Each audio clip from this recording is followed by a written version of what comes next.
Et bonjour à vous toutes et tous, aventuriers prêts à affronter les dangers de Dungeon Saga. Vous l'avez vu dans le titre, c'est une vidéo pour vous présenter la campagne à venir, à savoir la quête du roi nain. Alors avant ça, avant de démarrer ce préambule, de faire notre introduction de campagne, je vais finir avec les peintures. Donc c'est ce que j'appelle la vague 3 de mes peintures sur la boîte de base. Il me restait des... Alors ça, ce sont des revenants nains. Oui, c'est ça, ce sont des revenants nains. Donc une paire, hein, une belle paire de revenants nains. Je suis resté toujours dans ma lignée de peinture façon tabletop. Si ce n'est que je crois avoir osé mettre, allez, peut-être deux couleurs de plus sur cela par rapport aux squelettes et aux zombies. Je les trouve très très sympas, ces revenants nains. Déjà la posture, ils sont assez vindicatifs. On a envie de les taper, c'est ça en fait qui m'inspire, c'est que j'ai envie de les taper. Tiens, je croyais avoir trempé au chaud d'eau froide celui-ci, ou alors c'est que ça n'a pas tenu. Oh, c'est étonnant parce que quand l'eau est vraiment très chaude, honnêtement, ça, c'est limite si ça ne fond pas. Ensuite, il restait des trolls zombies. Alors c'est très thématique, hein. C'est ça que j'aime bien. Dans cette future campagne, on est sur du mort-vivant, sur du truc bien dégueulasse. Alors, ce que j'aime bien chez eux, c'est qu'il y a de la tripaille, vous voyez?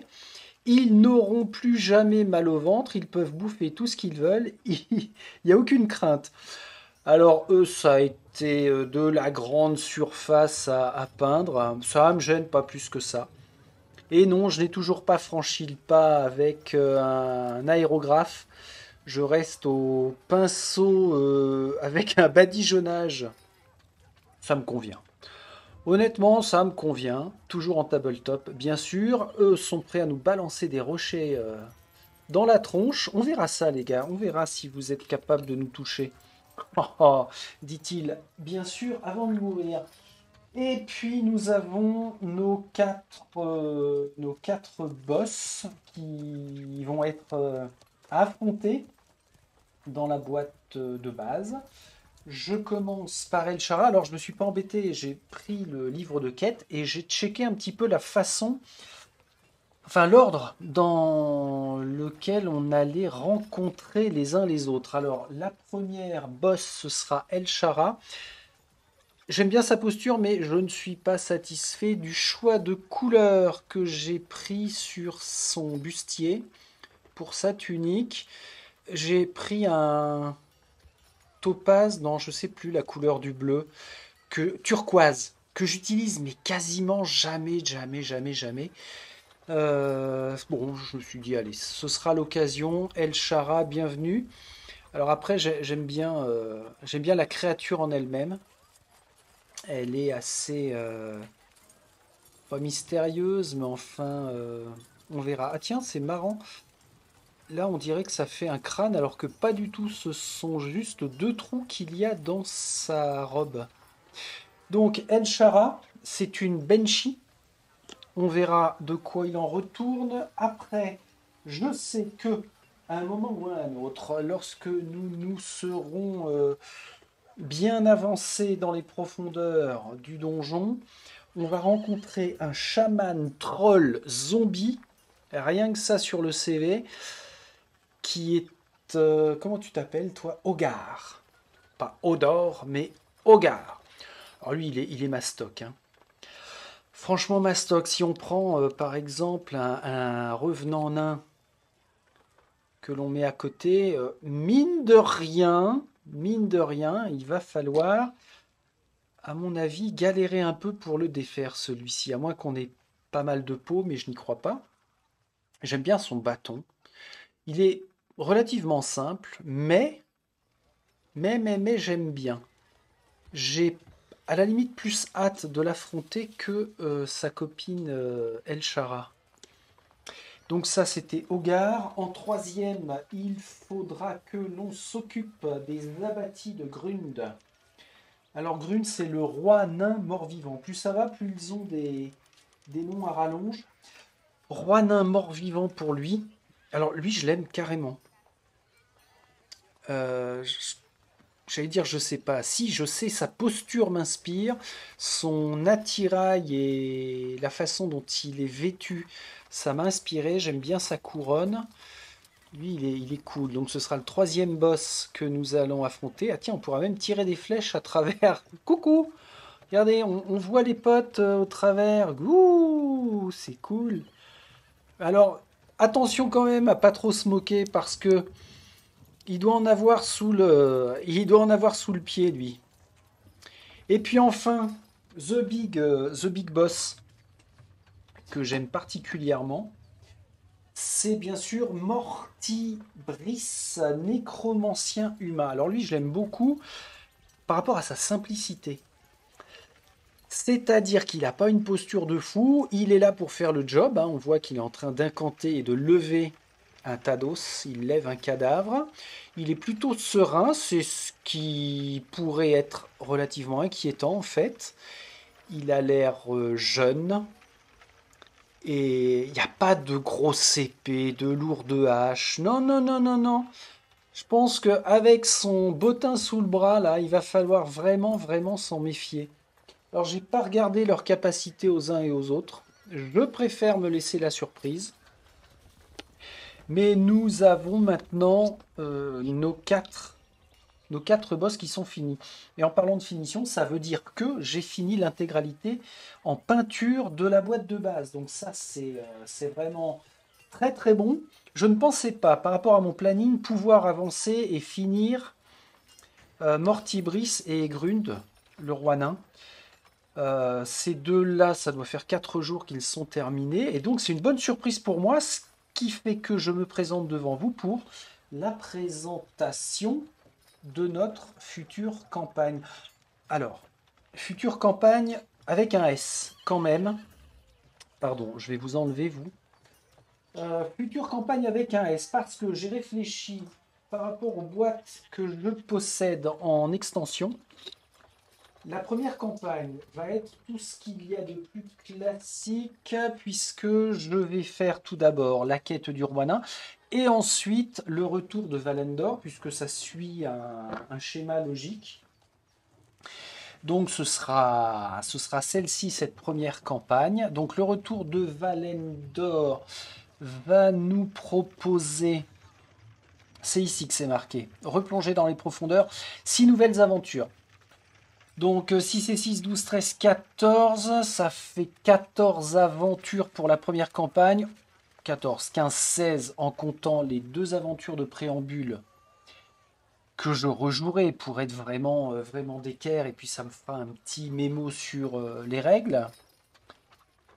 Donc j'ai dit combien? 16 quêtes qui vont se suivre et j'ai dans l'idée de préparer au moins, oui, au moins de préparer une quête qui s'en suivra, pas forcément dans la foulée, mais une nouvelle quête avec les héros que l'on a trouvés à la fois dans les cryptes infernales et dans la boîte Le Tyran d'Alpi, où ce sera l'occasion de vivre les aventures avec Ibrahim le paladin humain, ainsi qu'avec Vénétia la prêtresse humaine, puis Ariania, ouh là là, ça va être compliqué ça dans ma bouche, Ariania, la naïade chasseuse de démons, et enfin ils seront accompagnés de Ali, la voleuse halfling.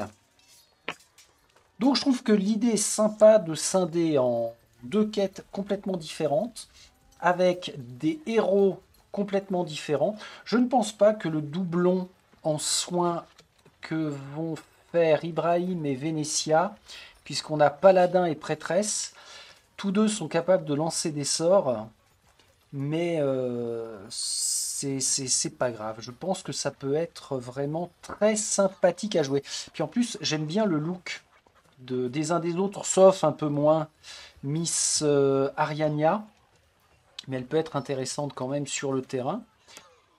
Mais les looks de ces deux-là particulièrement, j'aime beaucoup.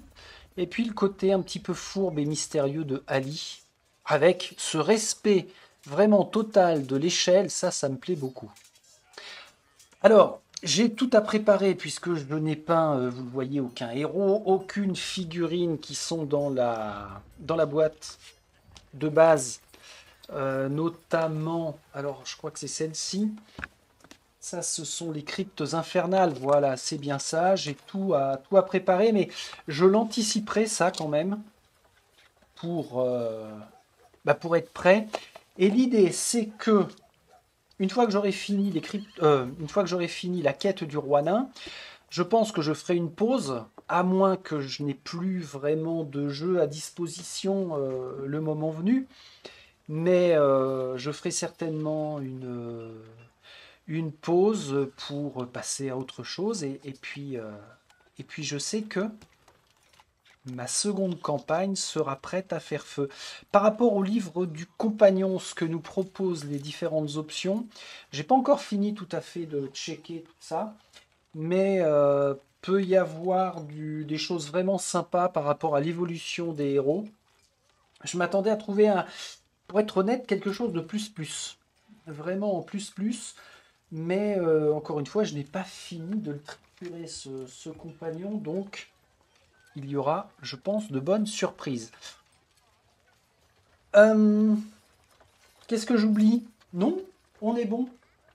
On est bon, on est bon. On va passer à notre introduction de campagne. Alors, pour ça, déjà, on va changer le thème de notre fond sonore. Et en feuilletant les différents bouquins que sont le livre de quête et le livre de règles, j'ai vu qu'il y avait du fluff que l'on pouvait en retirer.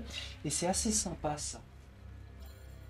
Et dans ce fluff, pour notre introduction, nous commençons avec la légende de Valendor. Je l'ai intitulé comme ça. On en apprend plus sur ce grand héros. Il y a 1000 ans, le valeureux héros, connu sous le nom de Valendor le Grand, tomba. Il mourut comme il avait vécu, en protégeant la vie des siens quand les eaux de la grande inondation engloutirent les terres. De nombreuses légendes courent encore aujourd'hui à propos du plus grand des guerriers mages. Les elfes de Woldip assurent détenir sa dépouille mortelle, scellée au sommet de leur plus haute tour où elle serait protégée du vieillissement et des effets de la décomposition. Les nains de l'Empire de Golgoth affirment pour leur part conserver la fameuse hache façonnée pour Valendor dans les forges de Golgart à la demande de Grund Hammerhand en personne. De nombreux ordres magiques au sein des murs de la cité de la Corne Dorée se réclament de l'héritage direct de Valendor, que ce soit par le biais d'artefacts et de colifichets détenus par leur maître ou de textes fondateurs prétendument rédigés de la main de Valendor. Toutes les cités du monde moderne, sans exception, revendiquent un lien spécial avec ce héros légendaire. Plusieurs races prétendent même que leur sang coule dans les veines de Valendor. Rien de tout cela n'est vrai. Le sorcier connu sous le nom de Mortibris, ancien élève de l'Ordre de la Lumière Ardente dans la cité de la Corne Dorée et depuis longtemps tombé en disgrâce, pense avoir découvert la vérité. En voyageant à travers le monde connu et au-delà, ce mage noir a recoupé toutes les mythes et légendes qu'il a pu trouver sur Valendor. Il a arpenté tous les sites sacrés, examiné tous les artefacts sanctifiés et s'est imprégné de tous les récits poussés par les voix qui babillent dans sa tête et réclament qu'on les libère. Car Mortibris est persuadé d'entendre la voix des morts qui restent prisonniers, juste au-delà du voile de ce monde, piégés dans un éternel tourment, à l'encontre de l'ordre naturel imposé par les dieux à l'aube de la création. Il croit pouvoir lever ce voile et restaurer l'ordre naturel du monde dans lequel il n'existe ni vivant ni mort. Il est certain d'avoir localisé l'instrument qui lui permettra d'y parvenir, le grimoire de Valendor. On pensait l'ouvrage perdu depuis des siècles, mais Mortibris pense que le grimoire vit enterré sous les plaines de Dyfed, profondément enfoui sous les ruines naines de Golgart. Ce livre, qui synthétise toute la sagesse de Valendor en personne, lui accordera un pouvoir illimité et lui permettra de remodeler l'essence même de la réalité en le délivrant peut-être de la cacophonie des morts. 4 héros s'apprêtent à plonger au cœur des ténèbres pour l'arrêter. 4 individus très différents, rassemblés par les circonstances, chargés d'affronter une menace que même ceux qui les ont envoyés ne comprennent pas totalement. Le roi Golok a décrété que ces 4 héros iraient capturer l'homme qui a osé piller la terre où reposent de ses ancêtres et le ramèneraient devant lui pour qu'il soit jugé. Ils ne réalisent pas que le destin du monde dépend de leur victoire. Alors justement, ce qui est intéressant, c'est de voir comment nos 4 héros que sont Madriga, Orlaf, Danor et Rordin se sont retrouvés à voyager ensemble au plus profond des ruines, naines de Dolgart, pour aller affronter Mortibris. Et d'ailleurs, tiens, avant de voir comment ils se sont réunis, comment ils ont été choisis, on va voir qui est Mortibris. De la poussière tourbillonna autour de lui lorsque la brise extérieure s'engouffra dans la forteresse pour la première fois depuis des siècles.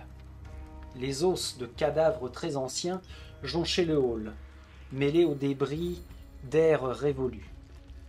Les murmures incessants des voix dans sa tête se multiplièrent alors que les esprits tourmentés du lieu ajoutaient leur propre voix au cœur. Au-dessus des chuchotements, il distinguait une note stridente qui l'identifia comme provenant d'une elfe. Ainsi, la légende disait vrai, El-Shara errait entre ses murs. D'un geste de la main, il renvoya vers l'extérieur les revenants asservis qu'il avait choisis au sein de la patrouille basiléenne. Il tiendrait les éventuels intrus à bonne distance. D'un autre, il envoya le troll en éclaireur.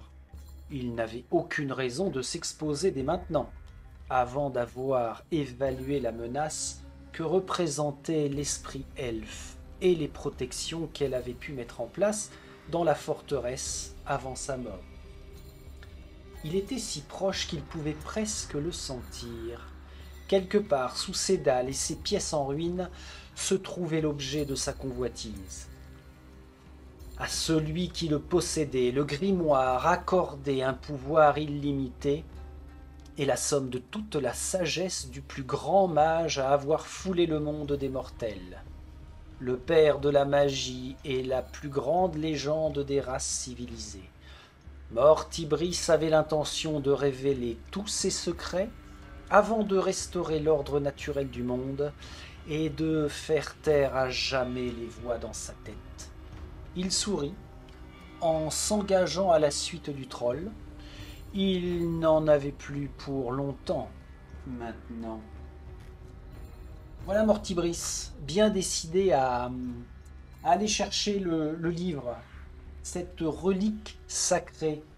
Et justement, pour le contrer, il y a eu 4 hauts dignitaires, Ariandaras, Balazar et Golok. Ah, ça ne fait que 3, ce qui est déjà pas mal. Tous à la tête d'une des nations à la fois elfe, humaine et naine. Et on va commencer par découvrir comment Ariandaras en est venu à choisir Madriga. Et c'est là où le fluff et le background de l'ensemble est quand même assez sympa. Ariandaras, le roi elfe. Oula, il va peut-être falloir que je grossisse ça. Ariandaras, roi elfe de Sherenia Aldar. La dernière syllabe mourut dans l'air immobile, absorbée par l'épais silence qui recouvrait la pièce comme un voile. Telandria soutint le regard de son roi, tandis qu'Ariandaras digérait l'information. Finalement, après quelques longues minutes, il prit la parole.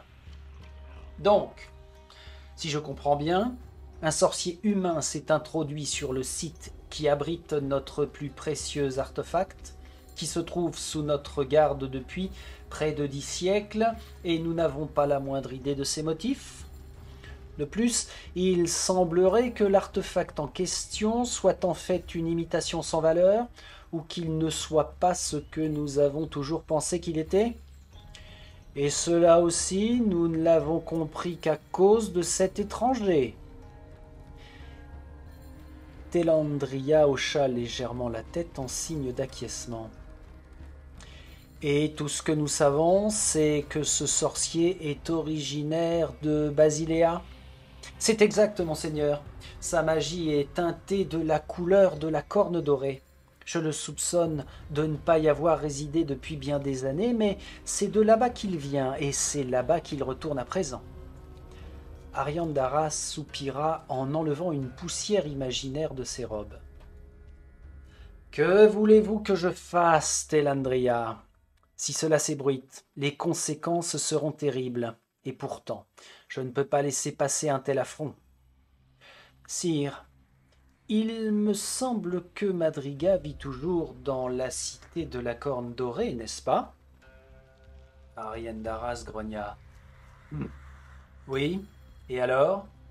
Eh bien, sire, si vous rendez une visite diplomatique à l'Hégémon, cela suscitera inévitablement des questions, mais si vous rendez simplement visite à votre fille... » Ariandaras sourit. L'idée n'était pas déraisonnable. Et si ce voleur vandale doit être traqué, qui pourrait s'en charger mieux qu'elle ? Elle est douée et discrète, et loin de Terenia Aldar.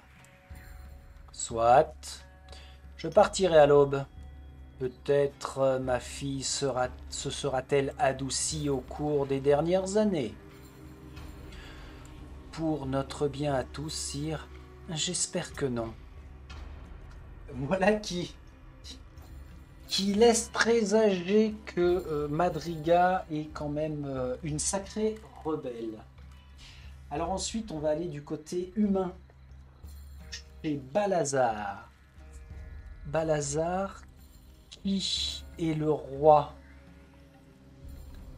Alors Balazar, Géhémon de Basilea et protecteur de la foi. Balazar se pinça l'arête du nez en sentant le battement familier d'une migraine qui enflait derrière ses yeux. La politique de la cité s'avérait souvent fastidieuse, surtout quand il s'agissait des relations avec les royaumes des autres races. Cependant, d'ordinaire, il avait au moins la chance de les gérer une par une. Davarius persistait à jacasser sur le pourquoi, du comment, et commençait franchement à lui porter sur les nerfs. La douleur qui envahissait son crâne ne l'incitait pas à la patience. Il s'éclaircit la gorge assez fort pour que le seigneur mage s'interrompe au beau milieu d'une phrase. « Maître Davarius, peut-être pourrions-nous simplifier les choses. Quelle solution considérez-vous comme la meilleure dans le cas qui nous occupe exactement ?» Davarius eut l'air confus. La politique n'était pas du tout son domaine. Strantos, son principal conseiller politique, s'avança avec un mouvement fluide et maîtrisé. « Si je puis me permettre, sire, je ne laisserai pas le nain et l'elfe vagabonder dans Golgart seuls. Il serait approprié d'envoyer un représentant de notre royaume, au vu des accusations sur l'identité de cet intrus. » Balazar hocha la tête. « Cela est évident, Stratos.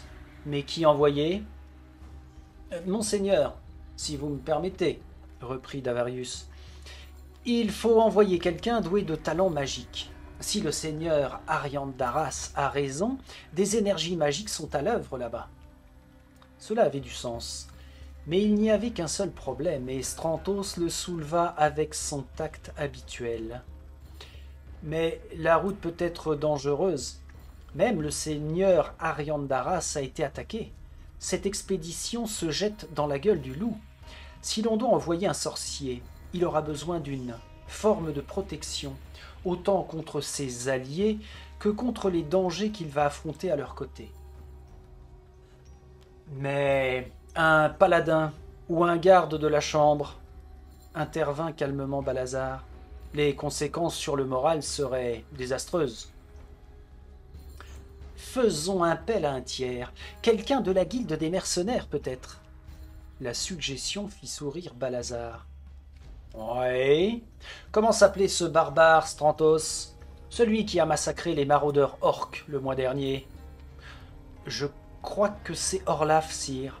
Parfait. Faites-le mander immédiatement et veillez à ce qu'il soit mis au courant de la discrétion que cette affaire exige. Strantos s'inclina et sortit de la chambre, laissant Balazar seul avec Davarius. « Avez-vous un candidat en tête, maître Davarius ?»« Oui, monseigneur, il se nomme Danor. C'est l'un de nos étudiants les plus prometteurs. Si nos hypothèses sur l'identité de l'intrus sont avérées, la présence d'un praticien aussi jeune et discipliné que lui sera nécessaire. Et il pourrait bien être notre plus grand espoir, conclut-il pour lui-même. Voilà comment les humains en sont venus au recrutement de Danor, donc un très très jeune sorcier qui sera accompagné de son garde du corps officiel, Orlaf. Et là c'est intéressant parce que, en termes de fluff, de gameplay, Orlaf a le devoir de protéger Danor coûte que coûte. Les deux autres qui vont l'accompagner, Madriga et Rordin, eh bien, s'il arrive à se lier d'amitié avec eux, il utilisera sa hache pour les protéger aussi, mais principalement c'est Danor qui est sous sa garde. Et alors, il nous en manque un, Rordin. On va donc se diriger vers le royaume des nains où règne Golok. Golok, le roi des nains. Je vais diminuer un petit peu pour avoir tout le texte. Ces fichues manœuvres politiques ne me plaisent pas du tout, Corle. Mon père disait toujours qu'un problème qui ne peut pas être résolu en un jour d'honnête labeur ou avec le tranchant d'une hache ne mérite pas qu'on s'y attarde. Le premier conseiller et plus vieil ami du roi prit un moment avant de répondre. En effet, mais tout le monde était très différent à l'époque. Retourner à Dolgart sous le règne de votre père était une chose impensable. Pourtant, nous devons y réfléchir si nous voulons maintenir sa gloire et celle de ses ancêtres. Le roi poussa un grognement et prit une nouvelle gorgée de bière. Il était assez sage pour savoir que les paroles de son ami étaient sensées et assez vifs pour discerner la diplomatie avec laquelle elles avaient été choisies. « Alors, qui dois-je envoyer ? Les humains sont déjà bien assez soupçonneux comme ça. Qui dois-je charger de ce lourd fardeau, Corle ? Eh bien, il y a toujours votre neveu. » Le roi s'étrangla de surprise, et la mousse de sa bière coula le long de ses lèvres jusque dans sa barbe. « Rordin, tu as perdu la tête, Corle ? C'est quasiment devenu l'un de ces satanés humains. » Précisément, il s'adaptera parfaitement. Ce sera une présence neutre et rassurante qui satisfera tout le monde, mais quoi que vous pensiez de lui, il reste le fils de son père et un sacré combattant. De plus, un tel voyage pourrait bien réveiller chez lui l'étincelle ancestrale que nous n'avons jamais réussi à lui instiller. Golok garda le silence quelques instants, et Corle aurait pu jurer qu'il entendait tourner les rouages de son esprit tandis qu'il réfléchissait à la proposition. Finalement, il but une longue gorgée et essuya sa barbe d'un revers de main. Bien, envoie un détachement trouver dans quelle brasserie ou taverne il est encore fourré et qu'il le traîne ici. Il faudra faire cuver le petit imbécile avant de pouvoir faire quoi que ce soit, c'est certain. Comme vous le souhaitez, sire. Et ben voilà, voilà nos quatre. On les a nommés, nos quatre héros. Et le dernier texte pour introduire la longue campagne, c'est celui qui nous fait retrouver les quatre héros face à Golok, ce qui est logique, puisqu'ils vont partir finalement en territoire nain, sous les ruines. Donc c'est Golok qui a été chargé à la fois de faire les présentations des uns envers les autres, et puis chargé de leur exposer leurs tâches. Vous devez comprendre une chose, tous autant que vous êtes. Je ne vous confie pas cette tâche à la légère. Acceptez-la avec autant de gravité.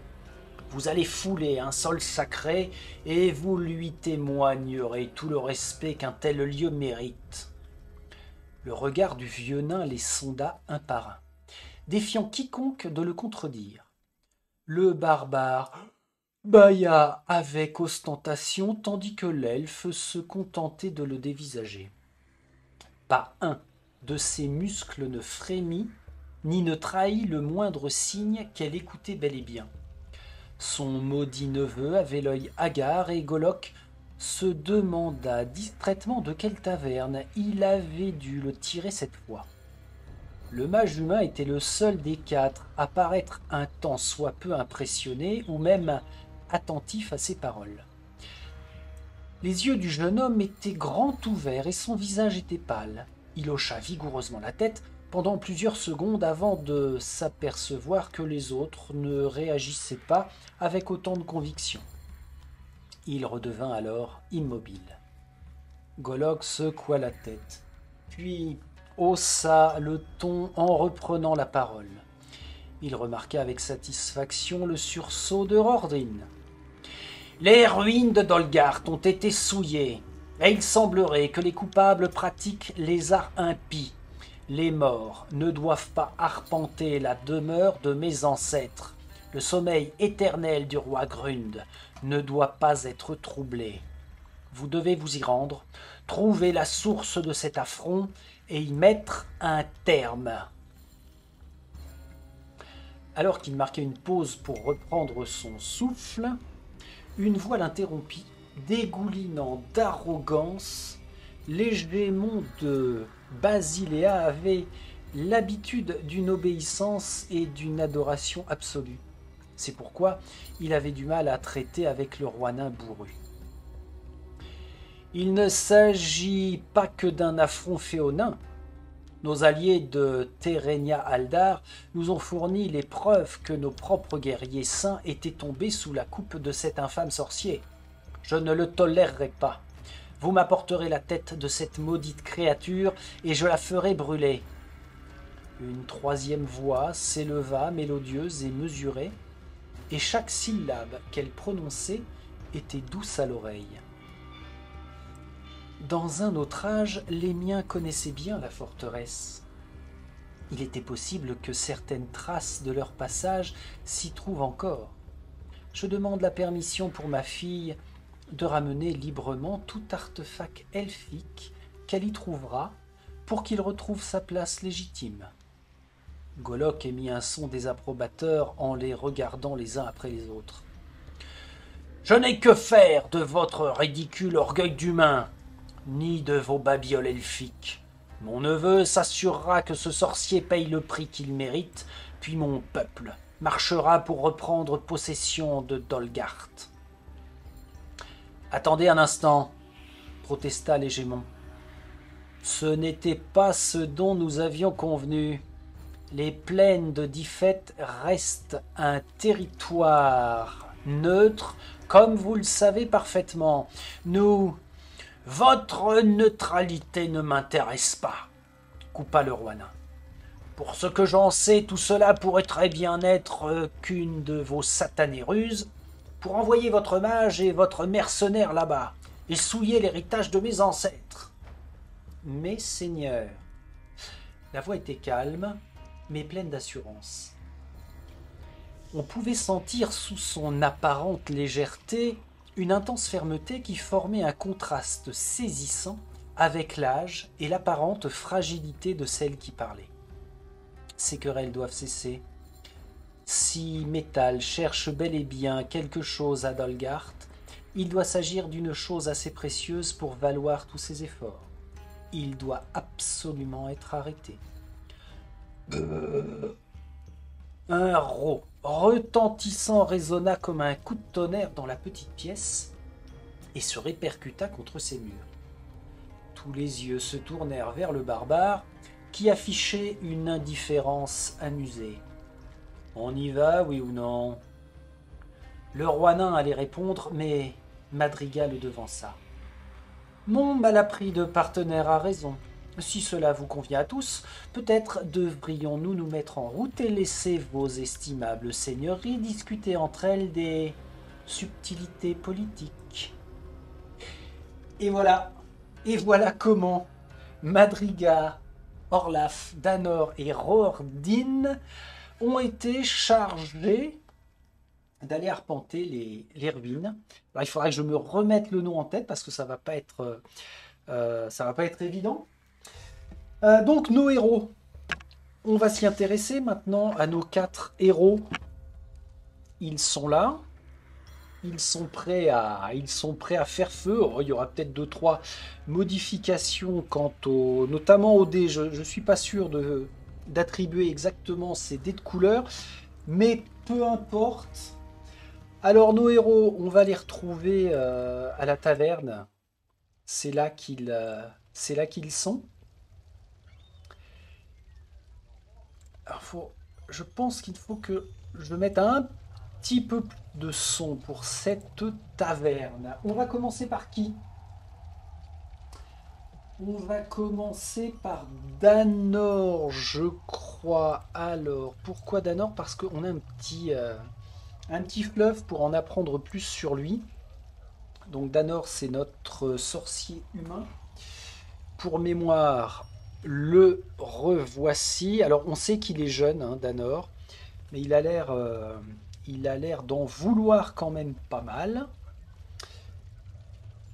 Alors, héros. Il va falloir que j'augmente aussi. Qui es-tu, Danor? L'ordre de la lumière ardente n'est pas le seul à se réclamer d'un lien direct avec Valandor le Grand. C'est le cas de tous les ordres magiques de Basilea.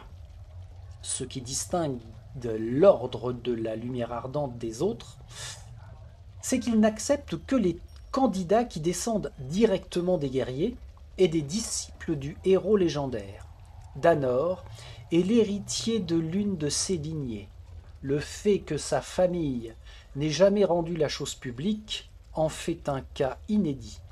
En effet, la parenté de Danor a été découverte par hasard et sa famille a longtemps refusé qu'ils deviennent apprentis, bien que leur motif n'ait jamais été clair. Danor est un apprenti naturellement doué, bien qu'un peu réticent. Malgré son manque d'enthousiasme, il impressionne régulièrement ses tuteurs depuis le début de sa formation dans les arts magiques.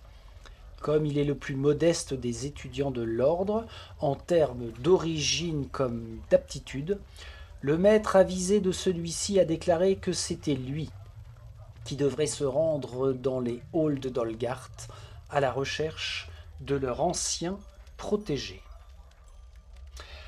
Alors rapidement, Danor, comment il va pouvoir gérer sur le terrain? Déjà, il a 7 en mouvement. Ça lui laisse des déplacements relativement longs. Il n'a que 2 dés de combat. Et aux joies, au bonheur, il n'a que un en armure. Alors, ça en fait une cible extrêmement privilégiée pour les attaques ennemies. Il va falloir faire très très attention à ça. Puisque c'est un mage, un sorcier, il a la capacité lanceur de sorts. Donc, de mémoire, ou bien il peut lancer un sort majeur ou deux sorts mineurs. Ouais, je crois que c'est ça. Et en exploit, il a sa concentration. Danor peut lancer jusqu'à 3 sorts majeurs différents. Alors là, ça va chier des bulles. Ils peuvent être lancés même s'ils sont actuellement en cours de recharge. C'est énorme, vraiment énorme. On a intérêt de le tenir sur ses deux pieds le plus longtemps possible parce que, en termes de blessures, il ne peut pas être particulièrement résistant. Et Danor est accompagné de Madriga. Alors Madriga, c'est notre fameuse rebelle, princesse rebelle en plus, c'est exactement ça, qui s'est donné le rôle de patrouilleuse.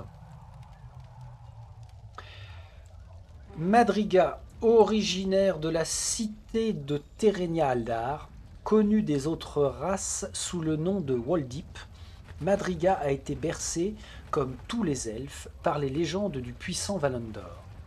Enfant, elle a effectué le pèlerinage jusqu'à la Flèche des Âges pour voir les restes miraculeusement préservés du mythique héros. Les histoires que lui racontait son père pour la préparer au métier de reine la poussèrent au contraire à suivre une voie très différente.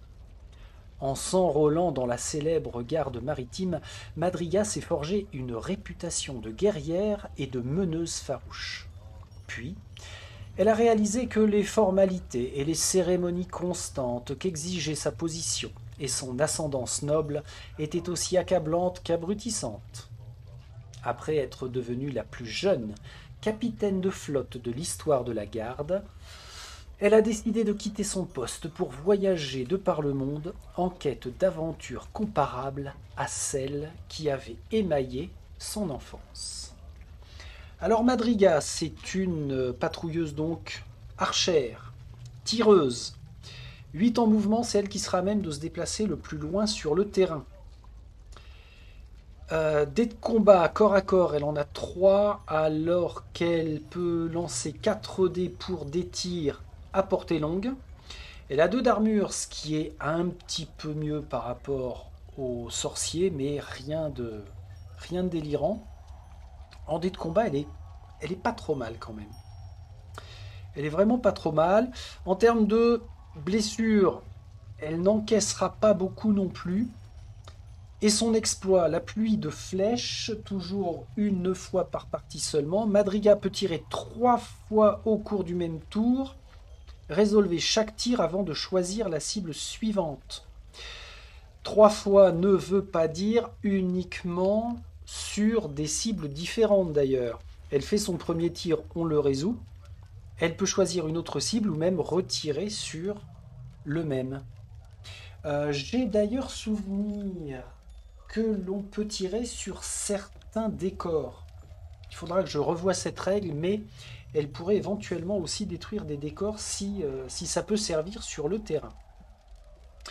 Et puis ensuite, il y a Orlaf le barbare qui, rappelons-nous, a été chargé de la protection de Danor. Orlaf, il est ici.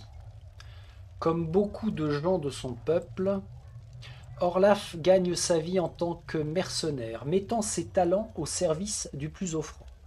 Incroyablement puissant et habile, avec une lame comme avec ses poings, Orlaf est aussi remarquablement prévoyant pour un barbare mercenaire. Il a voyagé jusqu'à la cité de la Corne Dorée pour s'y établir. Il est l'homme de la situation pour les personnes aisées qui manquent des ressources physiques pour régler leurs problèmes. Orlaf s'est adapté à merveille à la vie citadine, même s'il attend toujours sa chance de tirer le gros lot. Lorsqu'on l'a engagé pour accompagner l'expédition dans les ruines de Dolgart, Ce rêve est devenu réalité. La vieille forteresse naine a été un territoire interdit pendant bien des années, et maintenant Orlaf a une raison valable de s'y rendre. Sa tribu se transmet des légendes sur les richesses qui y sont enterrées depuis des générations. Et Orlaf les écoute depuis qu'il est tout petit. L'affaire pourrait bien être le gros coup dont il rêve, ce qui va lui permettre de prendre sa retraite.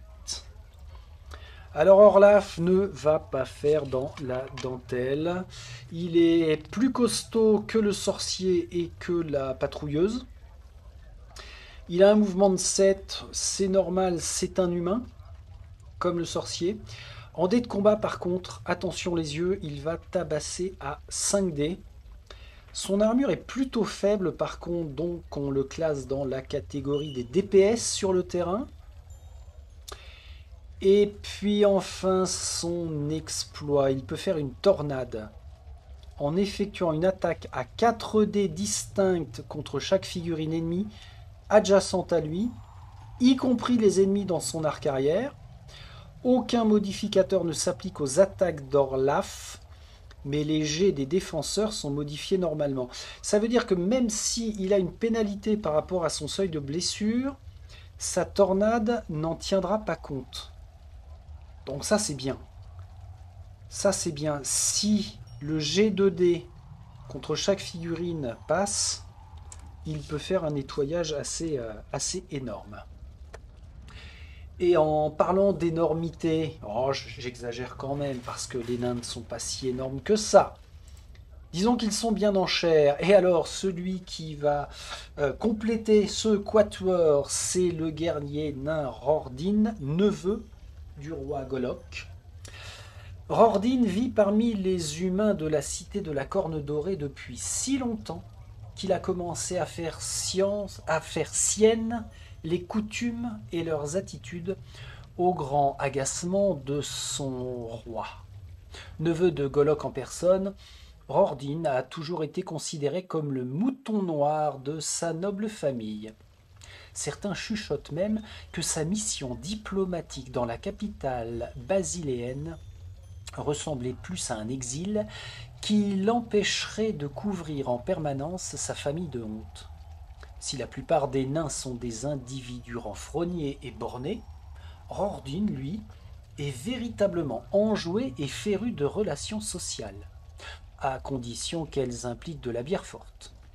Malgré ses travers, c'est un guerrier redoutable et doué. Et même si son comportement désespère Golok, le roi respecte ses capacités malgré tout. Bien connu dans la cité et membre de la noblesse, Rordin est un choix idéal pour se rendre à Dolgart, à la tête du groupe. Donc,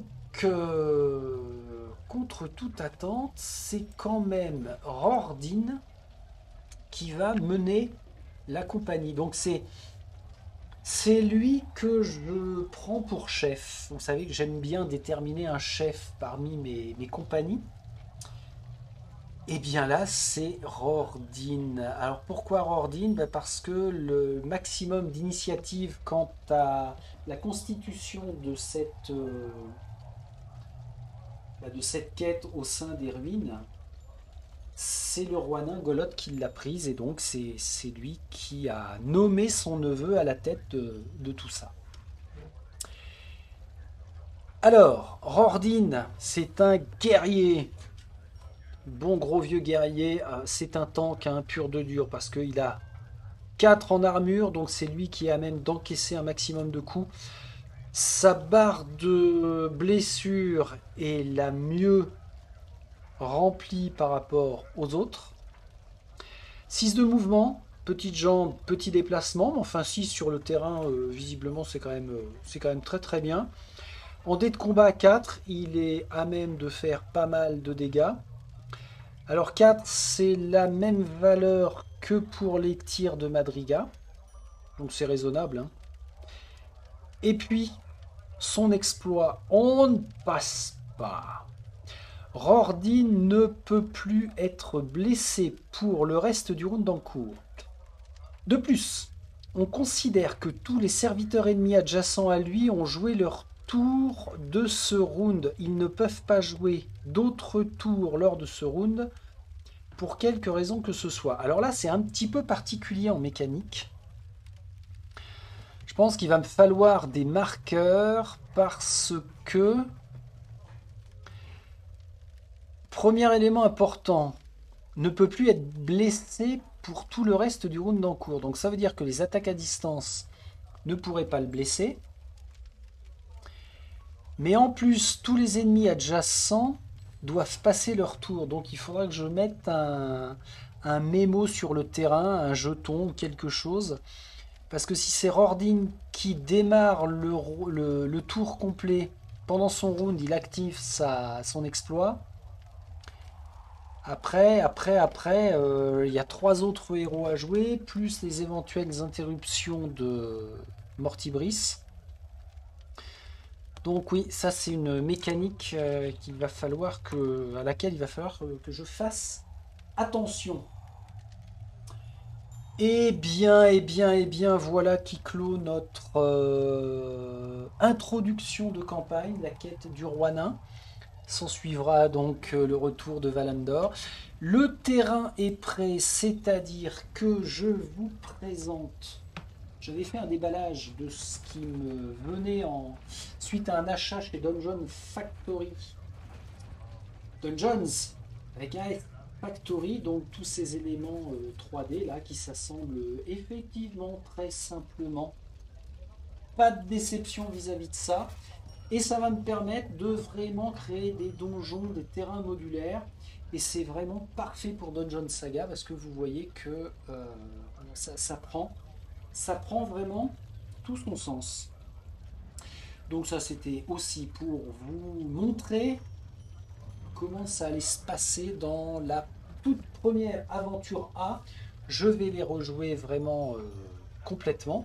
Et c'est Olaf ainsi que Rordin qui s'y colle. Alors ça peut paraître bizarre maintenant qu'on connaît les tenants et les aboutissants de l'histoire. C'est bizarre que ce soit Olaf qui soit accompagné de Rordin et non pas accompagné de Danor, puisqu'il est censé protéger Danor. Enfin bon, c'est comme ça. C'est comme ça, c'est comme ça. Bien, eh bien on s'arrête là. Merci pour votre suivi de cette introduction. J'espère que ça va vous donner envie de suivre les aventures. Là où je suis content, c'est que depuis la réception de Dungeon Saga, j'ai franchement réussi à avancer quand même pas mal et je suis prêt à jouer. Donc, vous l'aurez certainement compris, pour les 2 mois à venir, on va avoir à la fois du Dungeon Saga et à la fois du Tented Grail, ce qui est quand même vraiment super sympa parce qu'on a affaire à 2 gros jeux très différents dans la façon de jouer, différents dans ce que va nous apporter la narration de l'un et de l'autre, mais alors particulièrement prometteur. Allez, je vous laisse ici et puis comme d'hab, à très vite. Salut, salut.